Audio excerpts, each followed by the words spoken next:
I'm probably the last one to make this list, but you know, I'm just trying to make this video just so well written, so witty, and I just really think it needed that extra polish time, right? 2021, I see, has gotten like a lot of hate for being kind of a lackluster year for games, and I don't really agree. We didn't have many narrative standout blockbusters this year like we usually do, but that allowed us to get a larger variety of games that really put gameplay and uniqueness in the forefront. A few honorable mentions: Returnal, It Takes Two, Halo Infinite, Lost Judgment, and Far Cry 6. These are all games that I know would have made this list, and I just didn't get a chance to play them, but it is what it is, so here we go. Starting off the list, we have Nomo Heroes 3. Now, this game just has a ridiculous amount of personality. Despite it looking kind of like an N64 game, No More Heroes is able to throw you in so many set pieces, cinematic boss fights, and whimsical cutscenes. Despite half the runtime of the game being unclogging toilets, which is not that different from us IBX gang boys, and driving this clunky motorcycle through barely running environments, when the game gets to its core of its fighting these stupid alien bosses with a lightsaber, it's just a joy. In 12th place, we have Persona 5 Strikers, which is honestly a true sequel to Persona 5 that I was not expecting. Complete with all your favorite characters, unique dungeons, phone world games, story about fighting our inner demons, and high schoolers fighting biblical angels. Except now we get to do it with some Dynasty Warriors thrown into that shit. As someone who genuinely enjoys Musou games, this game was such a treat. The fighting feels very smooth, and there's some well implemented mechanics to switch between the use of utilizing personas and physical attacks. Each of the characters feels very unique, and even though you already know who I main, and I kinda haven't finished the game yet, but if I did, I know this game would be a lot higher placed in the list. Psychonauts 2 lives and dies by its great level design, quirky writing, and amazing atmosphere. The powers are cool, and it has an intriguing mystery story at the center of it. There are some very standout levels and bosses that do a good job utilizing a wide array of your powers, which I feel don't all equally get used as much. The story keeps you gripped as the revelations about new and old characters come to fruition in surprising and unexpected ways. Unfortunately, this is just kind of a game I appreciate more than I purely enjoy, because I recognize this game should be a lot higher, and it would be for a lot of people. But that being said, I still had a really enjoyable and memorable experience with Psychonauts 2.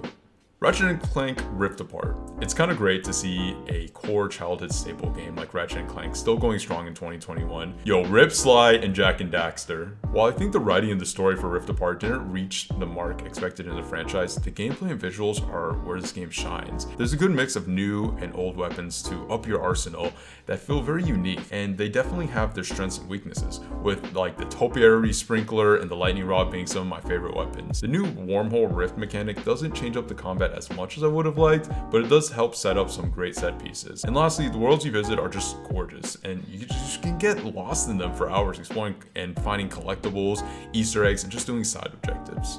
Guardians of the Galaxy gets the personality right, which is the most important part of making a Guardians of the Galaxy game. The characters, the banter, they're all great, and it has its flaws, but it's definitely the kind of flaws that you can see would get greatly improved in a sequel. Some better bosses, some better upgrades, and some better conflict resolution would go a long way. That being said, the combat is still pretty cool and has a lot of options. While they do become a bit boring and bland at the end, it is fun through most of the runtime of the game. Also, you have a really good variety of environments and a lot of fun exploration to be had. This game feels a lot like Fallen Order, where it may be not the best Star Wars game or respective Marvel game in its franchise, but it's just a really solid entry, and I'm really excited to get more games like this. Scarlet Nexus straight up is the most anime fucking game ever made. You get two bland protagonists who are both hot, both with amnesia, who have some secret powerful abilities. The game is built as an action RPG with some decent character progression systems and some interesting companion building side missions. Where the game really shines though is the combat, where you utilize psychic powers to throw around enemies, items, weapons, and just generally spruce up what would have been a standard action game combat system with some really cool combo systems. On top of that, you're able to customize your team and use their unique powers to really allow fun experimentation with combination of abilities that can stack onto one another, leading to some extremely fun setups. The story, as I said, is really anime with a billion revelations a second.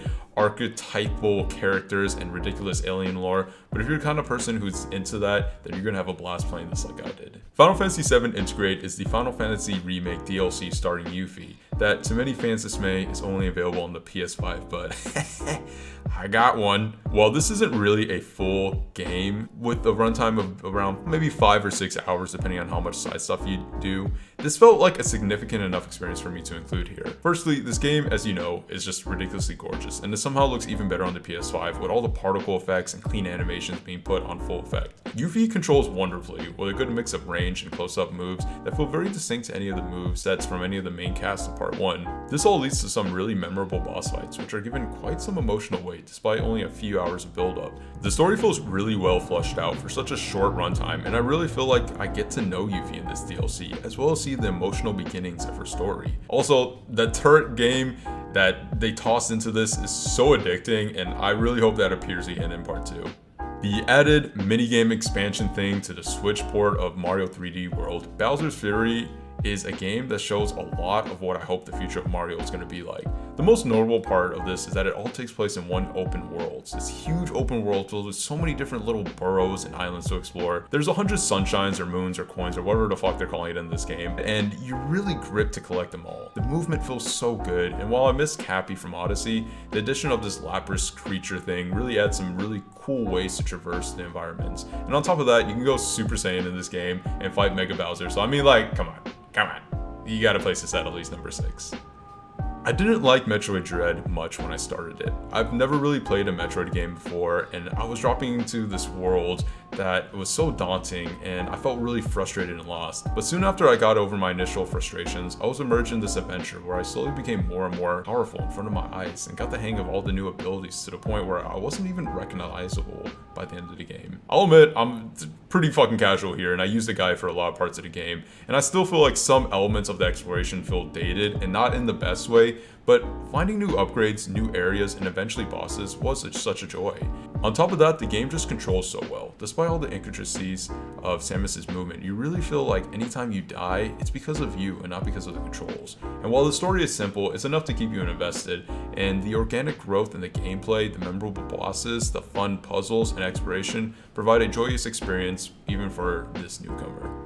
Getting the obvious out of the way, Deathloop isn't a 10 out of 10. Oh, I'm sorry, IGN. But it's still a remarkably fun, different adventure that deserves a lot of praise. It has a unique gameplay loop, where you die and come back in an almost roguelike fashion, which encourages you to change up the tool sets approaches that you take into each of these so-called runs. The story is gripping, with you slowly raising the curtain on the mystery of this loop world you're trapped in, and every character's role within it. While you do revisit the same environment several times, each feels very unique, with 4 times the days that you can arrive, which vastly change out the layout, the enemy placement, and even the events occurring in that area. The gunplay is smooth, and the powers are unique, which unfortunately don't get challenged enough as the game is fairly easy. And I just gotta give it a shout out to the voice actors, because they made me laugh so many times with some really well performed and written dialogue. Obviously, I hate myself a little bit, considering how much suffering I put myself through by playing Nier Replicant 5 times just to see the increasingly depressing endings. If you don't already know what the Nier franchise is about, it's about these sexy anime characters who are constantly fucked over by the doomed and an unforgiving world around them. It's a story that feels melancholy even when you achieve your goals. The atmosphere and subtleties of this game are what really make it special, as the game makes you play through it several times to get different endings, and to get new context on your enemies and the world around you. It tackles a lot of themes about reactionary revenge, seeing both sides to a conflict, and just honestly realizing the sad misunderstanding behind it all that you blocked out by rage, and just our general selfishness and just the beauty of life as a whole, despite the bleakness and futility of it all. And yeah, I know this game is not a book, it's a video game, but honestly, the relatively solid action gameplay, while repetitive, does do a serviceable enough job to serve as a catalyst to all these amazing story beats, this world building, which really just makes this game so wonderful. I'm still relatively new when it comes to the Resident Evil franchise, but RE8 really gripped me from the beginning and delivers such a standout 10-hour experience. This is very much an action game with horror elements. Enemy designs are distinct and intimidating. The limited arsenal you're provided in the game really makes you plan out your attacks while also having to react on the fly to all the game throws at you. RE8, like the other RE games, is also very much a puzzle exploration game, where you have to collect items to figure out how to traverse environments to get to your next objective. This being at the core of the experience is a delight as you navigate an infected small village, giant castles, dark corridors, and more in really creepy, stressful environments. The boss battles are all really intense, whether you're stealthing your way across, lighting up enemies with every bullet you've stored, or just fighting in a giant mech battle. All this wrapped up with an engaging story about a simple, Heavy Rain Ethan looking guy who just wants his family back. Kenya is that experience that will stick with me. Unlike a lot of games I discussed previously, Kenya feels special to me, and while it might not hit for everyone, Kenya is an experience that will be hard for me to forget. You're captivated in this charming, Bali-inspired fantasy world filled with spirit creatures, both evil and good, that you come face to face with in your journey. The world and mystical music is such a delight, and just exploring around and solving puzzles gave me such a grin on my face. It's insane that this is an indie game because it looks much better than a lot of games that cost 10 times as much to make. The lush environments and movie-level cinematic cutscenes are such eye candy. The narrative is straightforward, but doesn't overstay its welcome by mostly emerging to provide big character moments, set up bosses, and to give some general context. Despite that, the game is still able to tackle a lot of great themes on how to handle grief, nature versus man, and letting go and moving on, just our general spirituality and acceptance that one day we are going to move on from this world. Admittedly, the game does feel a little light on upgrades and world items, but it still does a good job of implementing pretty game-changing mechanics each time a new power is gained, whether that be the ability to command the adorable little spirits that savagely mow down an enemy, gaining a bow and arrow, or sticky bomb attacks.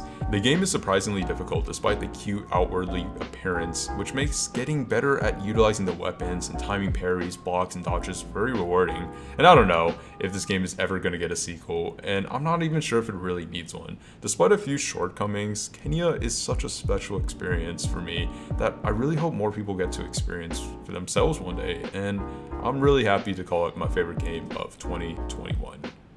Thanks for watching, guys. It means a lot. I know this is super late, and every site has had their top 10 games of the year or whatever out for like a month. But hey, I made a top 13 game, so maybe that's why it took an extra 5 weeks or so.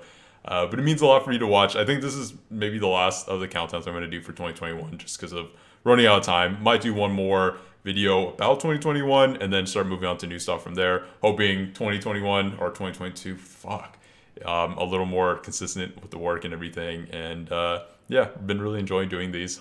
Think my quality is getting better, which is something, you know.